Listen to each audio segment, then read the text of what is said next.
नमस्कार साथियों, अभी की इस वीडियो में हम 8th ग्रेड अभ्यास पुस्तिका में दिए गए अंग्रेज़ी पार्ट का लेसन 5 द क्राउडेड ट्रेन वाले पोर्शन को कंप्लीट करेंगे और असेसमेंट 2 को भी करेंगे। तो आइए बिना किसी देरी के शुरू करते हैं। Very short answer type question, बहुत ही कम शब्दों में हमें उत्तर देना है। आंसर इन 1 और 2 वर्ड, 1 या 2 शब्द में उत्तर देना है।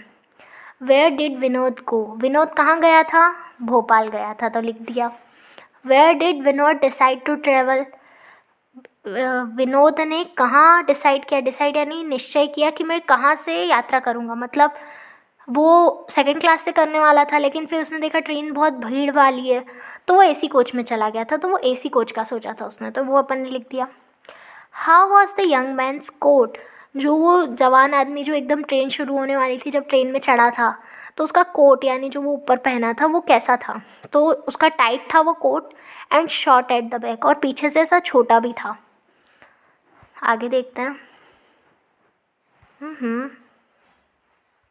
Short answer type question, answer the following question from 4 to 6 in 1 to 2 sentences. 1 से 2 वाक्य के अंदर हमें उत्तर लिखना है।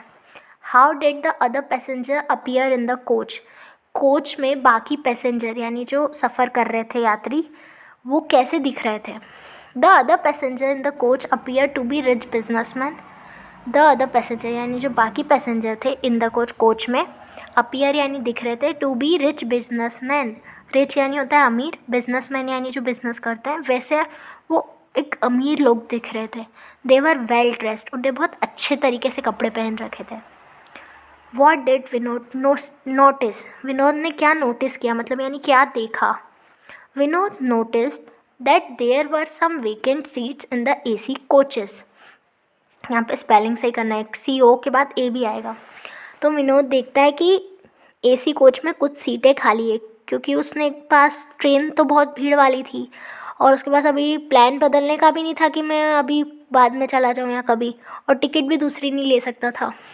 तो फिर उसने डिसाइड देखा कि एसी में कुछ डब्बे कुछ सीटें खाली है, तो मैं वहाँ चला जाता हूँ। आगे देखते हैं। When did the TT appear, TT कब आया था? तो आधे घंटे में आ गया था, तो बस अपन ने लिख दिया just after half an hour, बस आधी ही घंटे बाद द TT अपीयर्ड। और TT का फुल फॉर्म क्या होता है? Train ticket examiner. अगला है long answer type question, answer the following question in 3 to 4 sentences. 3 से 4 वाक्यों के अंदर हमें इसका उत्तर लिखना है। Why was Vinod surprise to see the young man in AC coach, Vinod ऐसा चौंक क्यों गया था उस यंग आदमी को AC कोच के अंदर देख के? तो मैंने इसमें बहुत अच्छे से लिखा है, आप इसे समझते चलिए। Vinod surprised to see the young man in AC coach, Vinod चौंक गया था उस यंग मैन को AC कोच में देख के, क्योंकि because he was poorly dressed, क्योंकि उसने बहुत ऐसे गरीबों की तरह कपड़े पहन रखे थे, अच्छे नहीं पहने थे। With a worn out suitcase, और ऐसा उसका सूटकेस भी ना मतलब पुराना सा था। He looked as if he had no job, और वह ऐसा दिख रहा था जैसे उसके पास कोई नौकरी भी नहीं है। The young man's coat was tight, वो जो यंग मैन था यानी जवान आदमी, उसका कोट भी टाइट था and short at the back, और पीछे से छोटा था।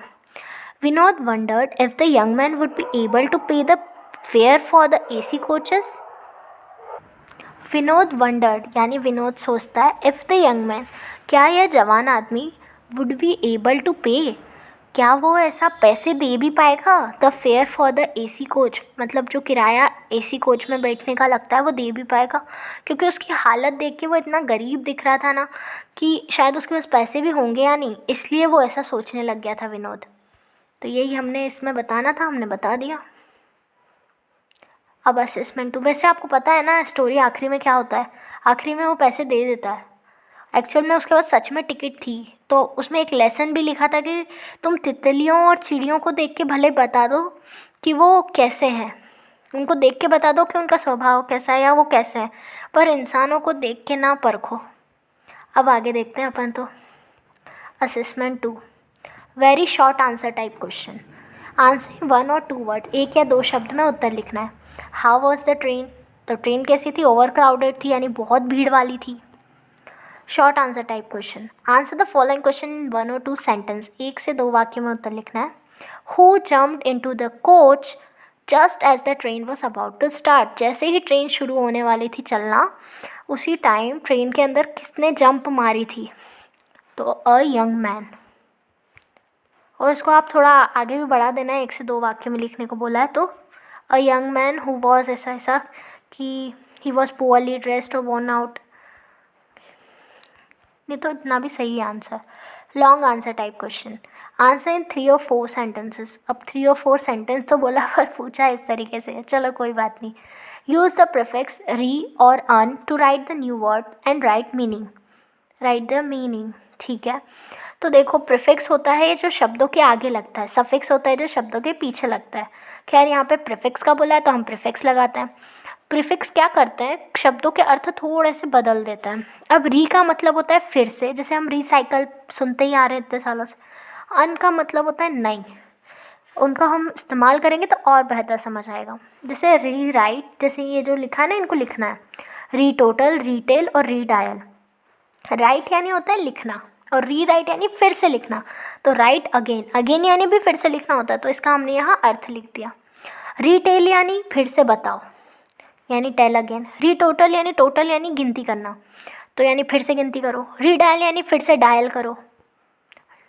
फिर अनहैप्पी, हैप्पी यानी खुश, अनहैप्पी यानी दुखी, मतलब खुश नहीं, समझे? अनहैप्पी का मतलब हैप्पी यानी खुश, अनहैप्पी यानी खुश नहीं, खुश नहीं मतलब नॉट हैप्पी या फिर दुखी। अनऑफिशियल यानी जो कार्यालय का काम नहीं हो, मतलब अपना कुछ ऐसे ही काम हो, दोस्तों रिश्तेदारों वगैरह, तो नॉट ऑफिशियल। कंफर्टेबल यानी ठीक है, सब अच्छा लग रहा है, सही सही है। अनकंफर्टेबल यानी कंफर्टेबल नहीं हो। अनएक्सपेक्टेड यानी एक्सपेक्ट करना, यानी उम्मीद, पहले से ऐसा सोच लेना कि ऐसा होगा। अनएक्सपेक्टेड यानी ऐसा सोचा ही नहीं था, मतलब नॉट एक्सपेक्टेड। तो इसी के साथ हमने ये पूरा आज ओवर क्राउडेड वाला भी कंप्लीट किया, ये 2 क्राउडेड ट्रेन का। तो मुझे उम्मीद है आपको समझ आया होगा ये वीडियो से। ऐसे ही पढ़ाई करते रहे, मिलते हैं अगली वीडियो में, तब तक के लिए ओके बाय।